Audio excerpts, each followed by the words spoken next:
enter into the hallway, right? And there's this like, so the hallway's like this introduction into these 4 different spaces, right? And you're greeted by, I guess it's the stool, an organism photograph, and then the wood and dust photograph.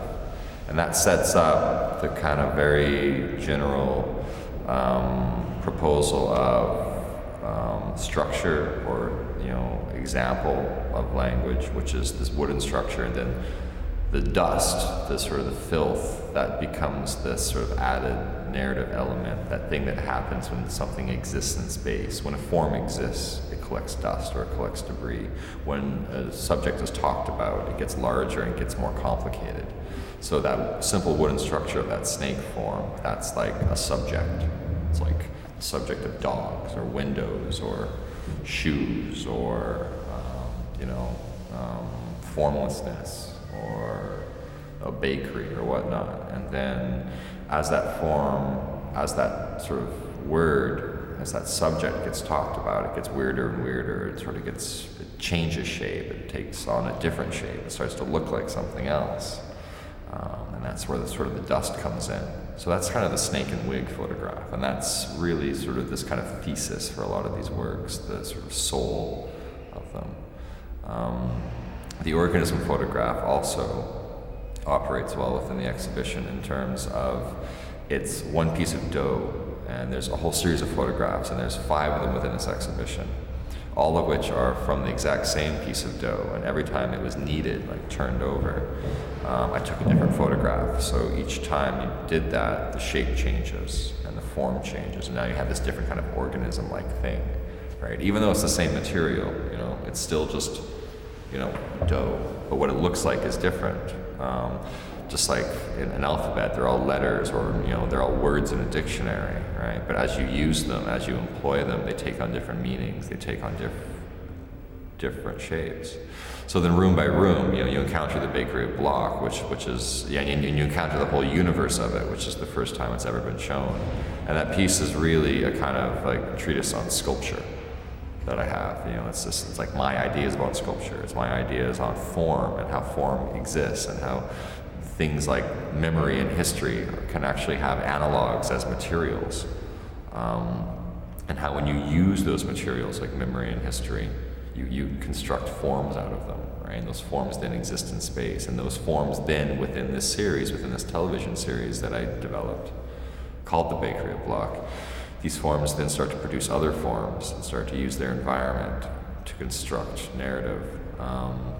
And that one, it's a episode thing. So there's 23 episodes in total, 8 pilot episodes, then 15 episodes for the first season. And each one of them sort of follows this different thing that sort of occurs, where the environment is translated into shapes and structures and whatever, or tools and instruments, all of which have a kind of use to make bread, which then comes alive and starts producing its own forms from its own environment, using its own logic. And wood speaks the sounds of wood, and bread speaks the sound of bread. And this is something that came out when I read an article years ago about Pingu, the sort of Swiss-Italian claymation series, and how, because Pingu, the character, this claymation penguin, speaks gibberish, like, you don't have to overdub it. You can't translate that into English or French or Italian or whatever the fuck. It's like, it's just sort of there. You can't subtitle it either. But what happens is this television show, because it's all about, because it employs abstraction, like gibberish. You can't, it's not literal, it's not pointed. Because it employs abstraction, more countries in the world want to buy that television series than any other one. So it's actually, the more abstract you are, the more economically successful you are. Which just for me was this really great kind of like parallel to kind of draw between that. It's like, do something that's not super clear and understood, and more people will want it, because it actually gives them space, gives the viewer space, the audience space to actually understand or construct an understanding of what's going on. And that was, and that's also a kind of metaphorical, approach to environment as a kind of cultural material or as material, which I use in every one of these rooms. So, you know, the bakery is like this television show, and these objects produced out of this logic, which is about making bread, and this whole thing kind of spins and spins, and it's these units of thought, and, you know, it's all sort of laid out there, and these 4 different arrangements or 4 different sort of styles of interpreting things like spoons and knives and weights and measures, all the things you would need to make bread. Then this television show that's actually using or showing how these things come about through a kind of fantastical, supernatural narrative of pieces of wood awakening with the sun, and then in a closed-down bakery using its environment, interpreting its environment through exploration to then make bread, which then comes alive and enacts revenge, or in discussion and camaraderie with these other forms. I'm a looker, I think we all are in some way or another. And you see these structures, you know, it's like, why is TV the way it is? You know, like why, you know, and you kind of learn from that in a way. So in doing, you know, the allegorical function of dirt, a discussion of Akisyoko's Ongagashitsu, which is a piece that you can see just from the corner of your eye when looking at the bakery blocks arrangement.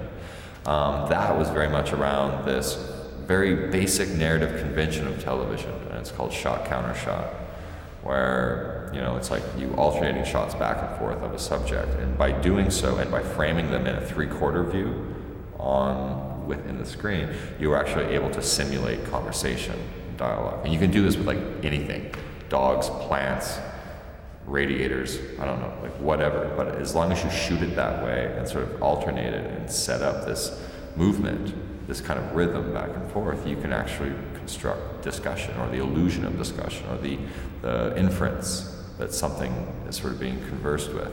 So for that, I took what I saw as a serial unit, an album from a musician, you know, that is produced in the thousands, or in this case, exactly 1,000 were produced, that I'd had for several years, and felt that the music in it, her forming of music, of sound, of the material of sound, you know, with these instruments, you know, was sort of like her authorship using a kind of tool. And it's like, well, I'm going to make a landscape for this music because I feel that's kind of what's going on. And it was a completely subjective, ridiculous thing.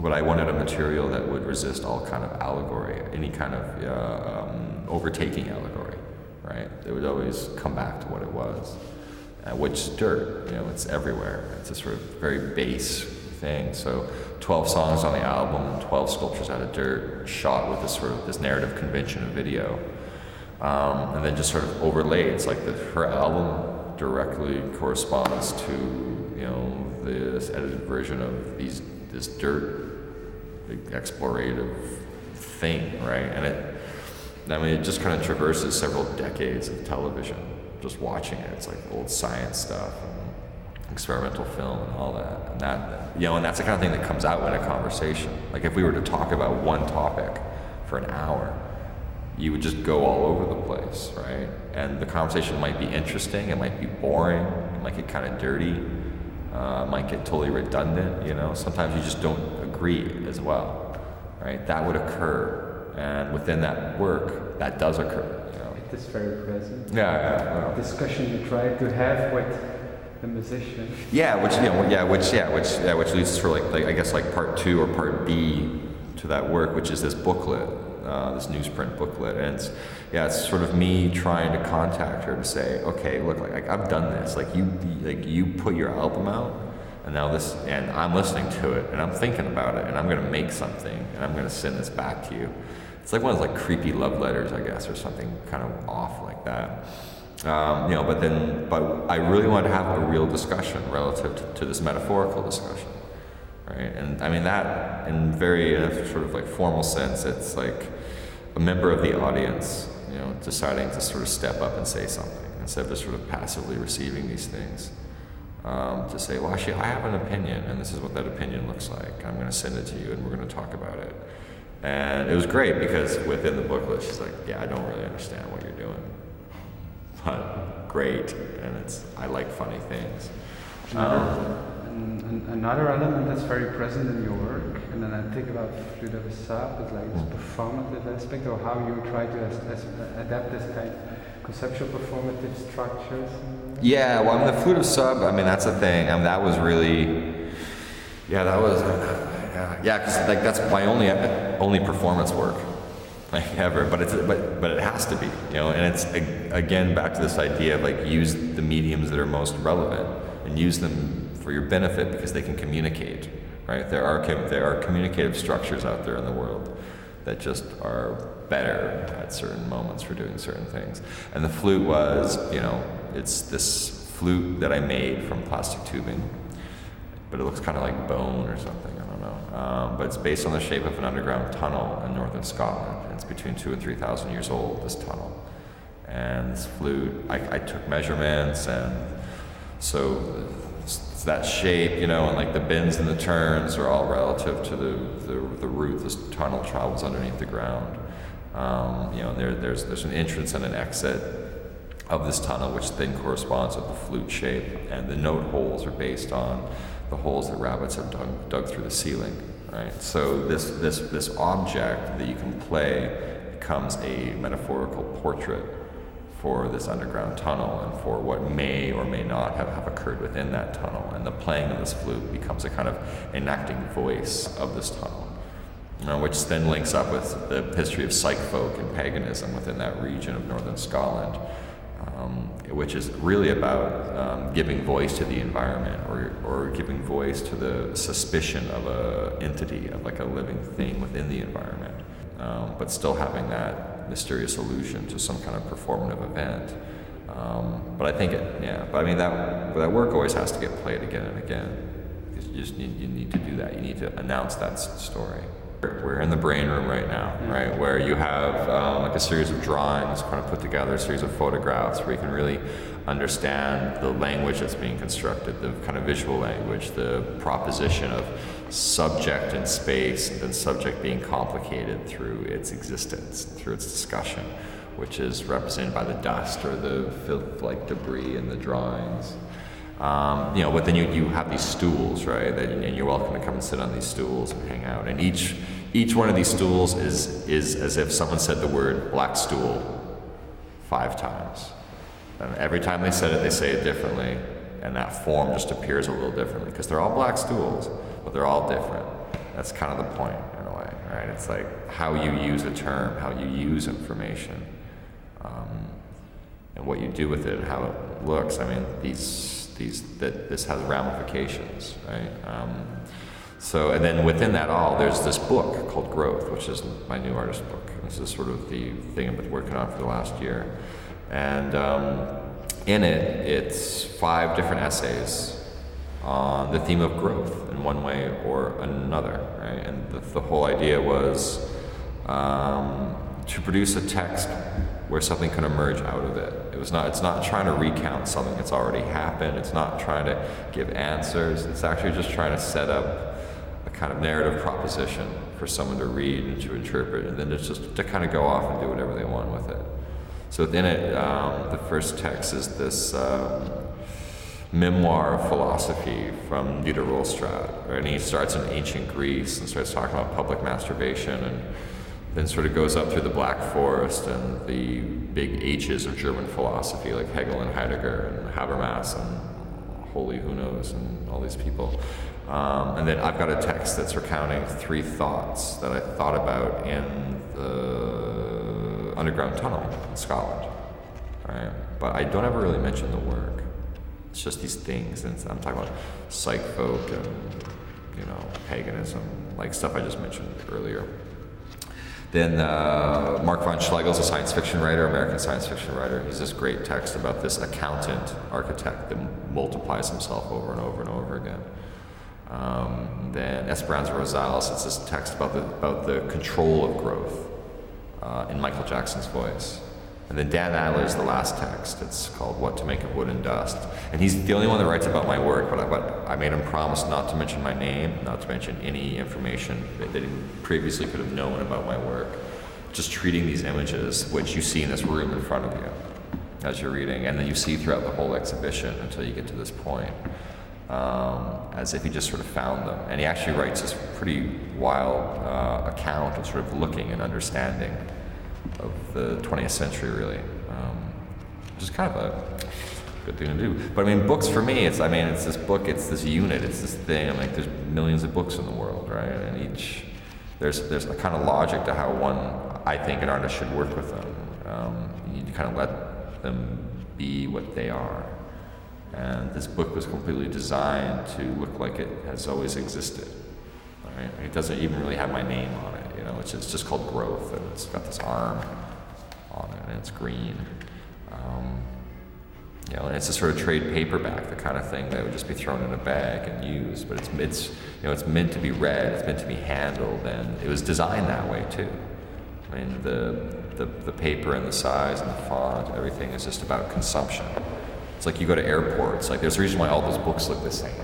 You know, it's like airport bookshops. It's the same size book over and over and over again, or like pretty close. That's because like that is actually a very organic way of communicating content. They figured it out. This idea of playing upon familiarity, right? It's like if you can recognize something, then you can also recognize what's different about it, right? Or you can recognize what's going to happen, right? Or when something happens, you're able to recognize it, you know? Because you don't need to learn what a photograph is, or you don't need to learn what a video is, or like, you know, so when I say something like, I'm going to make a television series, it's like, yeah, okay. Television series have episodes, right? They have narrative arcs that have beginning and ends. Things happen, but you know there's another one coming as well, right? There's a kind of sequential exploration of something. When it's a performance, okay, like there's this beginning and ending to it, right? And there's this thing that happens within it, and I see that as a kind of sculptural form of time. You know, then with like the Dirt video, you know, it's like the whole thing with the allegorical function of Dirt with this album. It's like, okay, it's this album, you know, it's this discussion, you know, it's this room that you can walk in and out of, but you can't sit down in, right? So, I mean, that's sort of worked into the content in a weird way. Like, you're not meant to watch it. You know, you're not meant to sit down and be comfortable and understand this thing, because there's nothing really to understand. It's there for you to witness and to be a part of. But it's not your discussion, it's my discussion. You just get access to it. You know, and every one of these works and every one of these rooms, because they're just talking about these very general topics, using these very general forms, like classical sculpture or video, or, you know, things like photography and drawing and book publishing. You know, it's all building a way of working with information to produce form. And that form is what you have left over. That's what you look at. That's the proposition. My thoughts turned into form in this space. And that's the show.